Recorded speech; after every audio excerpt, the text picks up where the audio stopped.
하나님께서 우리에게 주실 말씀 에베소서 2장 1절부터 10절까지 제가 가진 성경 신약성경 311쪽입니다.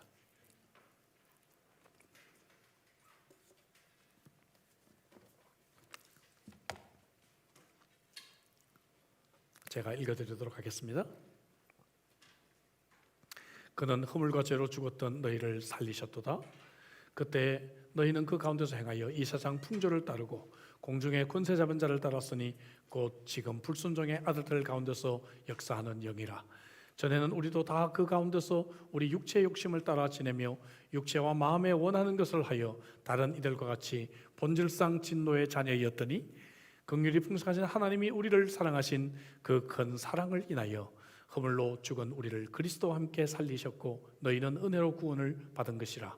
또 함께 일으키사 그리스도 예수 안에서 함께 하늘에 앉히시니 이는 그리스도 예수 안에서 우리에게 자비하심으로써 그 은혜의 지극히 풍성함을 오는 여러 세대에 나타내려 하심이라.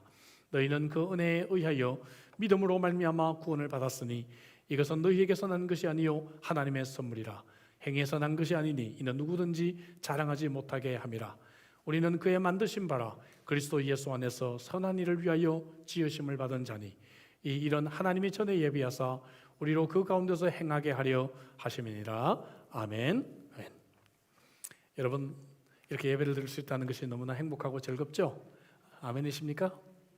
옆에 있는 분들하고 또 온라인 예배 드리신 분들은 함께 온라인 예배 드리신 분들, 또 혼자 예배 드리시면 마음과 영으로 연결된 우리 교우들과 함께 인사하겠습니다. 사랑하고 축복합니다.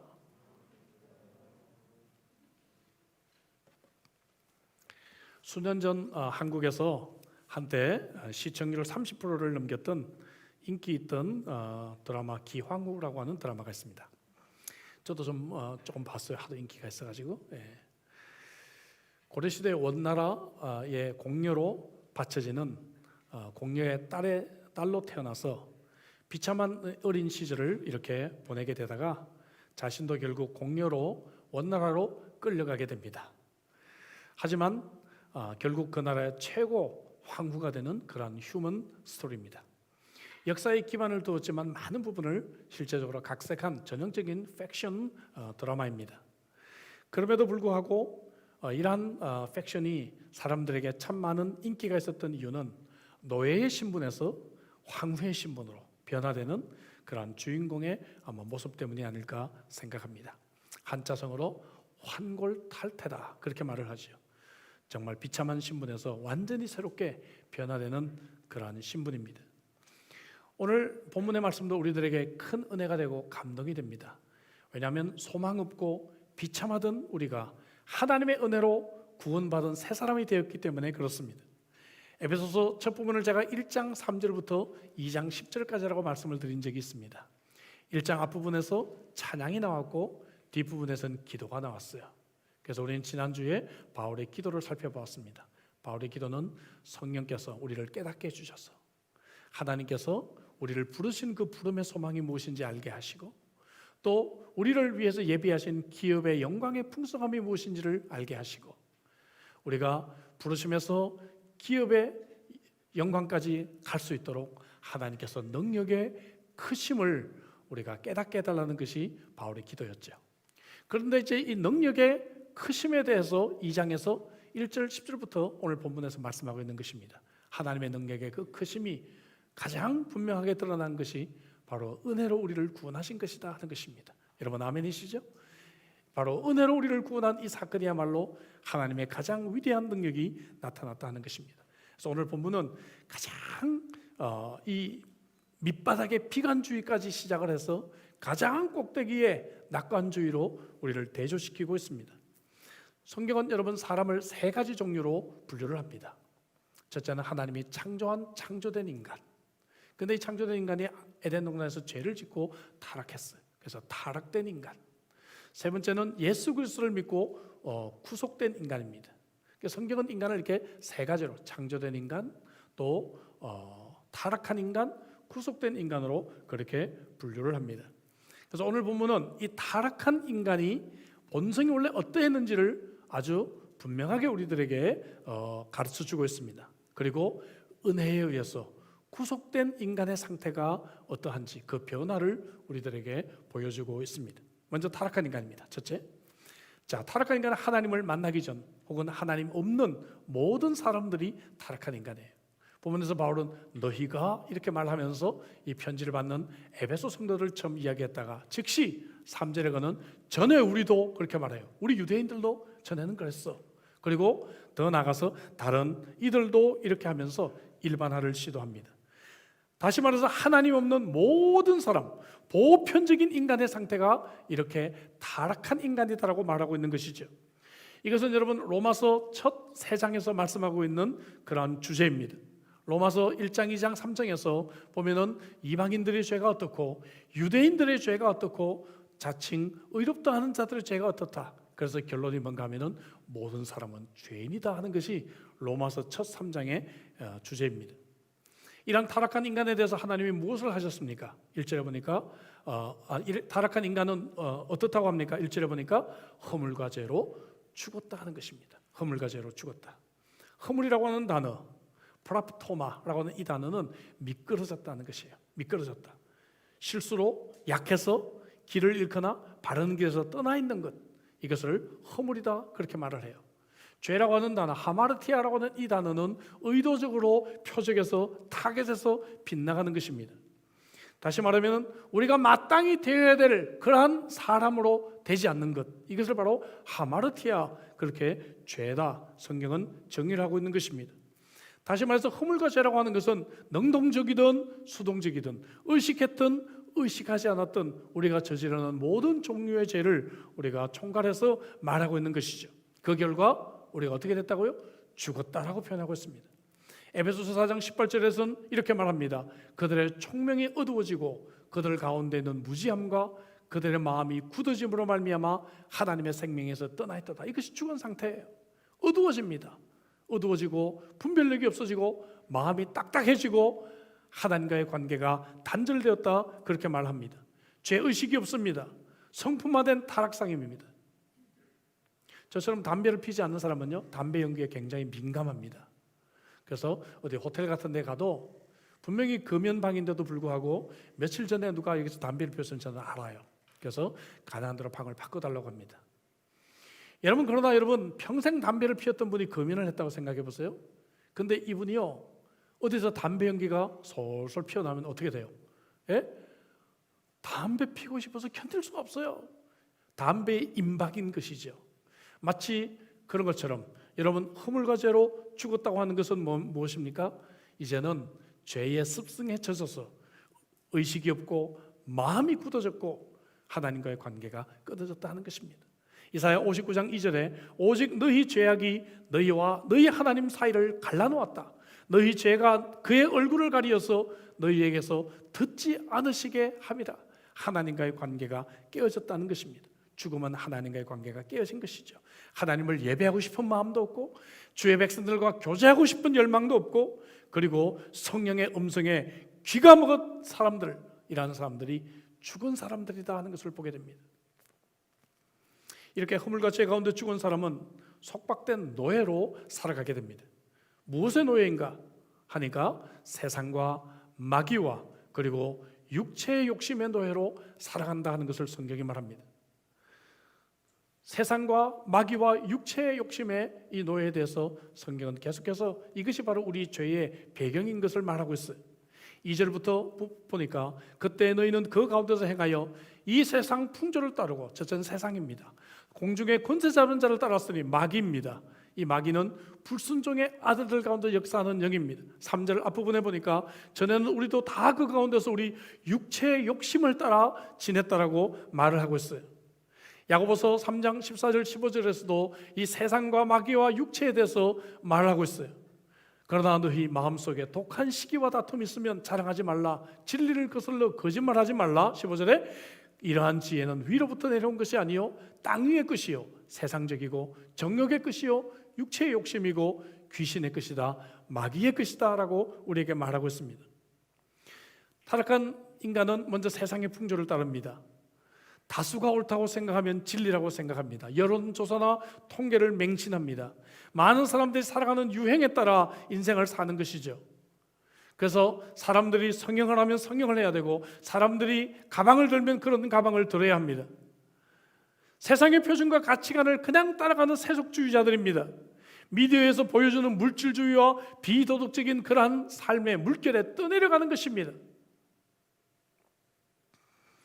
공중의 권세 잡은 자, 또한 마귀의 노예다. 공중의 권세 잡은 자라고 하는 이 표현은 당시 헬라 사람들의 3층천 우주관에서 나온 것입니다. 다시 말하면 헬라 사람들은 지하층과 공중층과 하늘층을 믿었어요. 지하층에서는 인간과 모든 생물들이 살아가는 곳이고, 공중층에서는 각종 신들이 있습니다. 악신들, 귀신들, 별신들이 다 있고, 하늘층에서는 하나님이 계신다고 헬라 사람들은 믿었어요. 그래서 이 개념을 가지고 공중에 권세 잡은 자다 이렇게 말하고 있는 것이죠. 그래서 헬라 신화에 보면 각종 신들이요 나와요.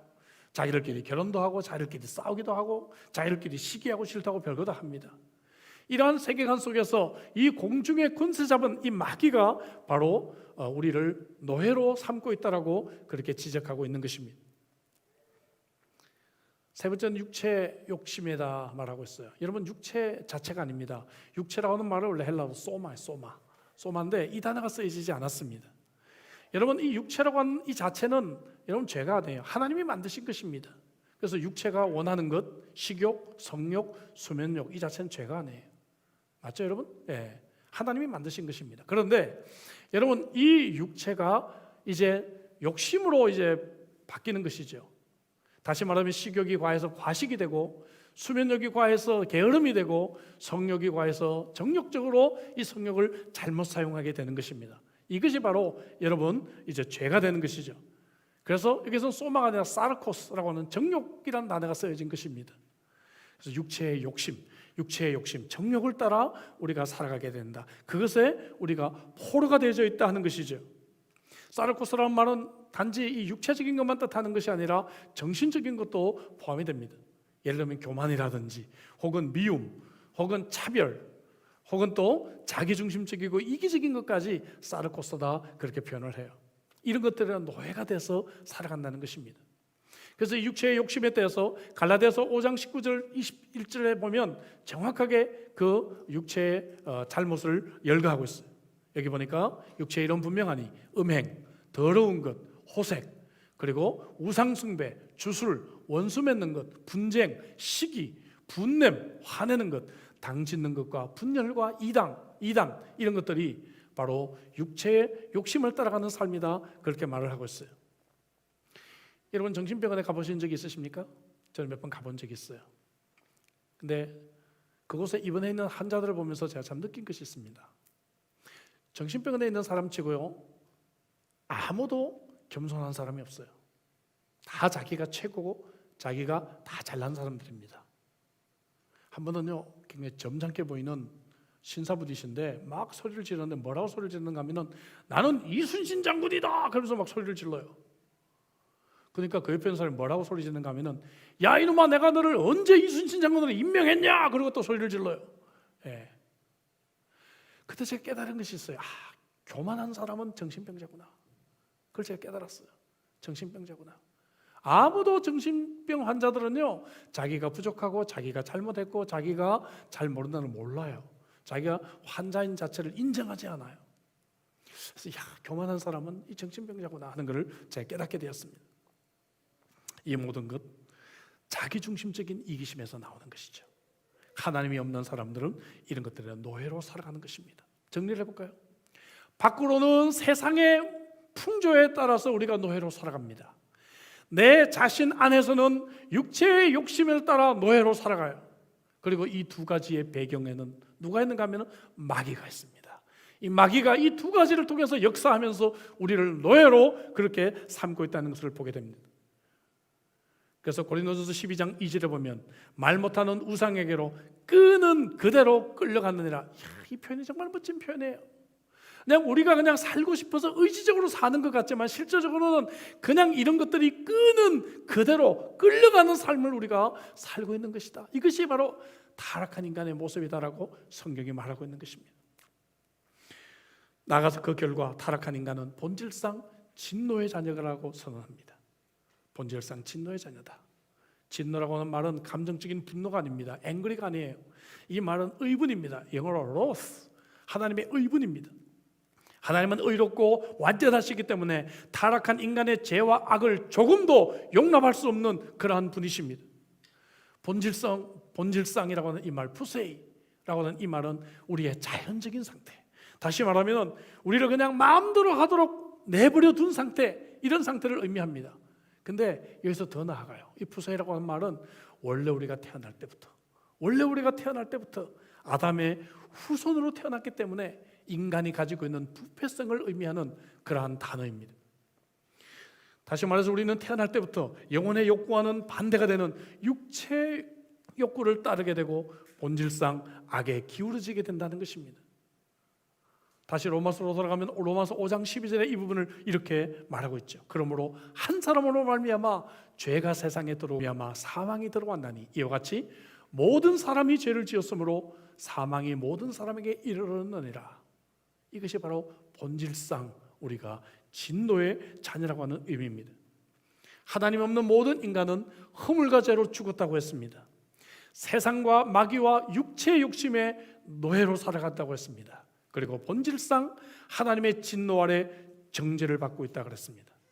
그럼에도 불구하고 영적으로 어두운 사람들은 타락한 인간의 상태가 이처럼 심각한 것을 깨닫지 못하기 때문에 여러분, 피상적인 치유책을 찾고 있어요.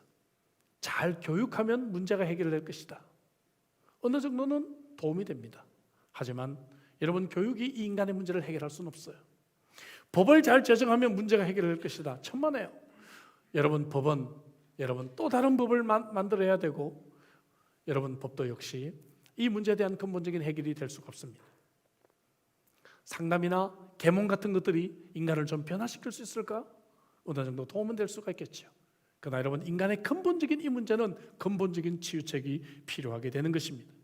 죽은 자에게 생명을 주고 노예로 살아가는 자를 해방시키고 정죄받은 자들을 용서해 주는 것은 예수 그리스도의 복음이라고 하는 근본적인 여러분 치료책 외에는 다른 방법이 없는 줄로 믿습니다. 그래서 성경은 우리가 하나님을 알기 전의 상태, 하나님이 없는 상태를 먼저 이렇게 설명을 하고 이제 나아가서 우리가 하나님을 만난 상태를 설명하는 것입니다. 남자와 여자의 차이에 대해서 많은 그림들이 있는데 참 흥미로운 그림을 하나 봤습니다. 씻기 전, 씻기 후의 그림이에요. 남자는 씻기 전에 보면 이런 모습인데 씻고 난 뒤에 이런 모습이죠. 근데 여자들은 씻기 전에는 이런 모습인데 씻고 난 뒤에는 이런 모습이다. 처음엔 좀 이해를 못했는데 가만히 생각해 보니까 조금 이해가 되더라고요. 예, 화장 다 지우고 하니까 아마 좀 그런 것 같습니다. 여러분, 오늘 성경도 우리에게 보여주는 것은 우리가 하나님이 없는 상태, 우리가 정말로 하나님을 만나지 못한 그러한 타락한 인간의 상태에서 어떻게 우리가 죄 씻음을 받고 새로운 인간이 되었는가. 그래서 4절부터는 구속된 인간, 은혜 안에 있는 인간에 대해서 참 놀라운 대조의 말씀을 우리들에게 주고 있는 것입니다. 4절에 보니까 긍휼이 풍성하신 하나님이 우리를 사랑하신 그 큰 사랑을 인하여라고. 자, 이게 한글 성경이 번역이 빠진 단어가 있는데 좀 아쉽습니다. 긍휼이 풍성하신 하나님이 했는데 여기는 그러나 하나님이라고 하는 강력한 대조 접속사가 빠져 있어요. 앞에 지금까지 설명했던 이 타락한 인간에 대해서 말했지만 그러나 하나님이라고 하는 이제 엄청난 대조를 4절부터 시작하고 있는 것입니다. 로마서 첫 3장의 메시지를 말씀드렸죠. 3장 20절에 보면 결론입니다. 그러므로 율법의 행위로 그의 앞에 의롭다 하심을 얻을 육체가 없나니 율법으로는 죄를 깨달음이라. 근데 3장 21절도 역시 위대한 전환이 이루어져요. 이제는, 여기도 번역이 또 빠졌어요. 그러나 이제는 번역해야 정확한 번역입니다. 영어는 but now, 율법 외에 하나님의 한 의가 나타났으니 복음이 있다는 것입니다. 그래서 성경은 이렇게 여러분 타락한 인간의 상태에서 그러나 하나님이 하셨다라고 하는 하나님의 주도권을 우리들에게 강력하게 말씀하고 있는 것이에요. 하나님의 주도권을 우리에게 말하기 위해서 두 가지 부정적인 설명을 덧붙입니다. 8절에 보니까 너희가 그 은혜에 믿음으로 말미암아 구원을 얻었으니 이것이 너희에게서 난 것이 아니다. 하나님의 선물이다. 또 9절에 보니까 행위에서 난 것이 아니다. 자랑하지 못하게 한다. 이것은 우리에게서 난 것이 아니고 하나님이 하신 것이다 라고 하는 이 구원의 하나님의 주도권을 다시 한번 강조하고 있는 것입니다. 우리의 행위나 우리의 노력으로 구원받은 것이 아닙니다. 그러나 하나님이 하셨어요. 그러나 하나님이 하셨어요. 그럼 하나님이 하신 일이 무엇인가? 그것은 한마디로 우리를 은혜로 구원하셨다는 것입니다. 할렐루야. 은혜로 구원하셨어요. 5절 8절에 보면 은혜로 구원하셨다, 받았다, 두 번이나 그 단어가 반복되고 있어요. 구원받았다고 하는 것은 완료 시제입니다. 구원을 받았고 영원히 구원받는 상태로 우리를 지켜주신다는 그러한 의미입니다. 오늘 우리가 불렀던 찬송 305장, 여러분들이 함께 마음으로밖에 못 불렀지만 나 같은 죄인 살리신 Amazing Grace, 전 세계인들이 가장 좋아하는 찬송이죠. 이 찬송을 지은 존 뉴턴 목사님, 그는 원래 배선장의 아들로 태어났어요. 배에서 자랍니다. 그러다 보니까 선원들의 난폭한 모습들을 보며 그는 삐뚤어져 가기 시작했고 배에서 각종 사고를 일으켜요. 그래서 배에 쫓겨납니다. 유럽을 돌면서 그는 죄라고 하는 죄는 모조리 다 짓고 방탕한 인생을 살게 돼요. 그러다가 어려서부터 본 게 그거밖에 없어서 역시 그도 배선장이 됩니다. 근데 노예 선장이 돼요. 아프리카에서 원주민들을 그냥 이렇게 포획해다가 팔아넘기는 그러한 이제 노예 선장으로 일을 합니다. 그러다가 어느 날 배에서 토마스 아킨퍼스가 쓴 그리스도를 본받아라는 책을 읽게 됩니다. 이 책을 읽다가 그는 하나님의 은혜를 그가 체험하게 되고 회심하게 돼요. 그리고 그가 39세 때 그가 목사가 되어가지고 82세까지 복음을 전하며 새로운 인생을 삽니다. 그는 늘 이렇게 간증합니다. 여러분, 저는 과거에는 노예 선장이었습니다. 얼마나 죄가 많은 인간이었는지 모릅니다. 그러나 하나님의 은혜로 내가 구속함을 받고 새 사람이 되었습니다. 나 같은 죄인 살리신 그 은혜 놀라워. 이것이 그의 인생의 간증이었고 그는 은혜를 잊지 않는 사람이 되었어요. 그래서 그는 설교할 때마다 그러나 하나님이, 이 에베소서 2장 4절 말씀을 무척이나 좋아했습니다. 그러나 하나님이. 5절 이하에서 바울 사도는 하나님께서 그러면 그리스도의 구원 사역을 위해 행하신 역사적인 일이 뭔가, 은혜로 우리를 구원하셨는데 어떻게 그 과정이 되었는가, 세 가지 동사를 우리들에게 설명을 합니다. 그리고 놀라운 것은 여기서 바로 우리를 예수님과 함께 연결을 시켜요.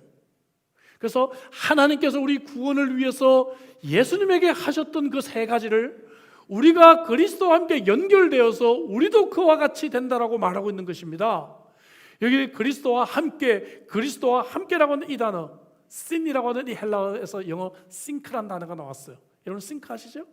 예, sync. 예. 컴퓨터 두 개를 연결할 때, 핸드폰하고 컴퓨터 연결할 때 sync한다 그러죠? synchronized. 영어 단어, 이 단어가 헬라에서 온 단어예요. 서로 연결하다 그 말이에요. 이쪽 컴퓨터에 있는 것이 이쪽으로 가고 이쪽 컴퓨터에 이쪽으로 가고 하잖아요. 핸드폰에 있는 것이 컴퓨터로 가고 컴퓨터에 있는 것이 핸드폰으로 오고 싱크로나이즈드 한다 그러잖아요. 연결되었다는 것입니다. 그런 것처럼 예수님과 우리가 연결이 되었다는 것이에요. 예. 그럼 무엇인가? 하나님이 그리스도에게 행하신 것 5절에 볼까요? 첫 번째 거, 그리스도와 함께 살리셨다. 부활입니다. 우리를 그리스도와 함께 살리셨다. 하나님이 예수님을 부활시키셨는데 이제 우리가 예수님과 싱크가 되어가지고 우리도 예수님 따라 부활하게 됐다는 것입니다. 두 번째 6절에 보니까 그리스도 예수 안에서 함께 하늘에 앉히시니, 뭔가 함께 일으키사 승천, 하나님이 예수님을 승천하신 것처럼 우리가 그리스도에게 여러분 연결이 되어서 싱크가 되어가지고 우리도 하늘에 승천했다. 할렐루야. 그리고 세 번째는 하늘에 앉히시니 좌정, 하나님께서 예수님을 하늘 보좌에 앉히신 것처럼 우리도 어떻게 돼요? 예수님과 더불어서 이 보좌에 앉는 이 좌정의 은혜를 입게 되었다는 것입니다. 할렐루야. 얼마나 놀랍습니까 여러분? 예?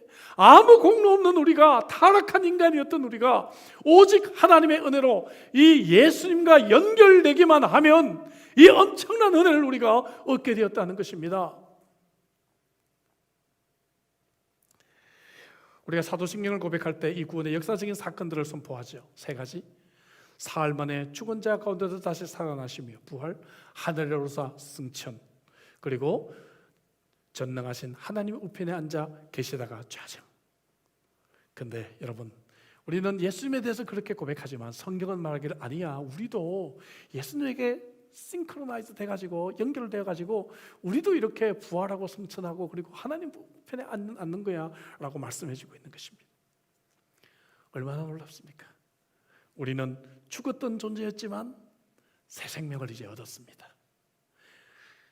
세상과 마귀와 육체의 욕심에 노예인 상태였지만 이제 우리는 자유를 얻었습니다. 우리는 하나님의 진노를 받을 수밖에 없는 자들이었지만 이제 하나님의 보좌에 앉아서 승리를 얻은 자들입니다. 할렐루야! 얼마나 놀라워요. 그리고 본문은 이어서 왜 하나님이 그럼 우리를 이렇게 하셨는가? 하나님의 동기를 우리에게 말씀하고 있습니다.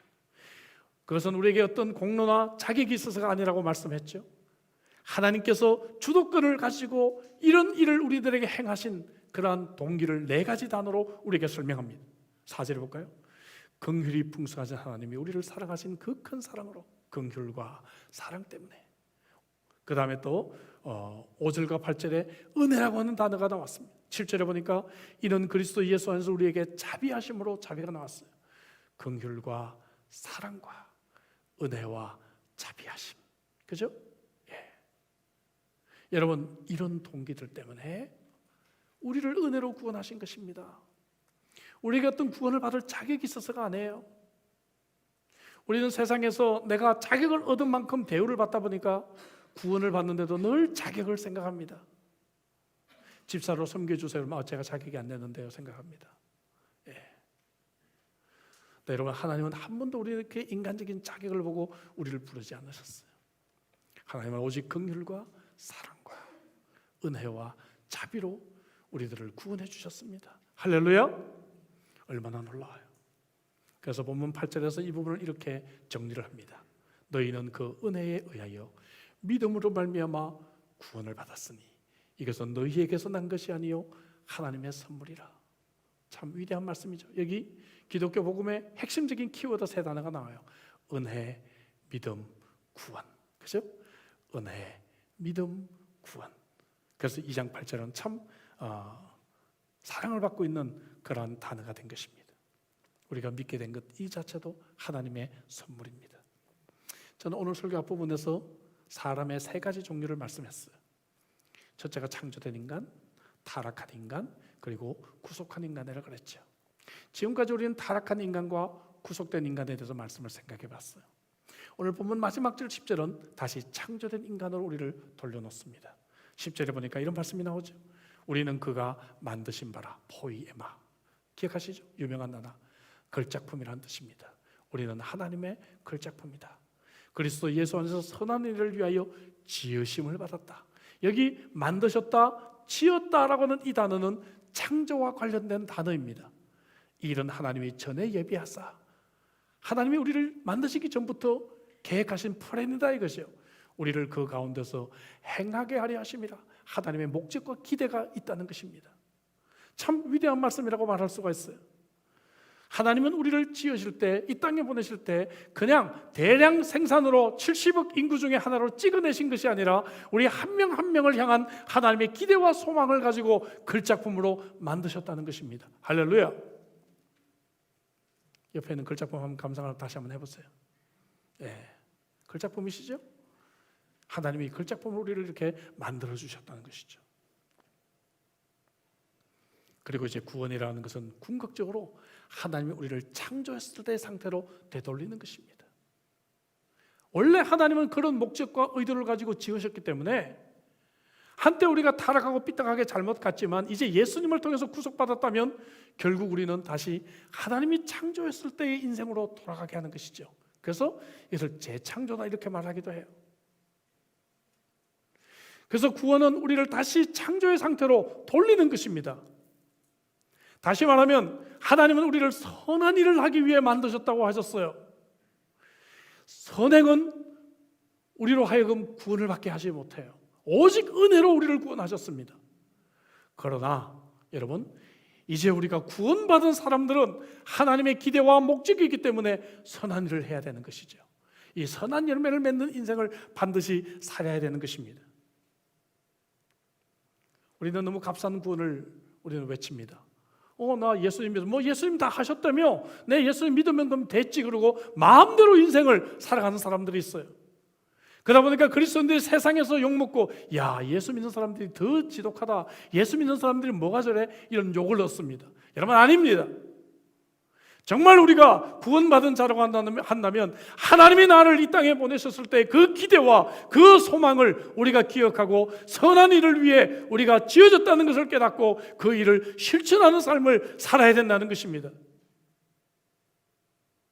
창조된 인간을 우리가 돌아가야 된다는 것이죠.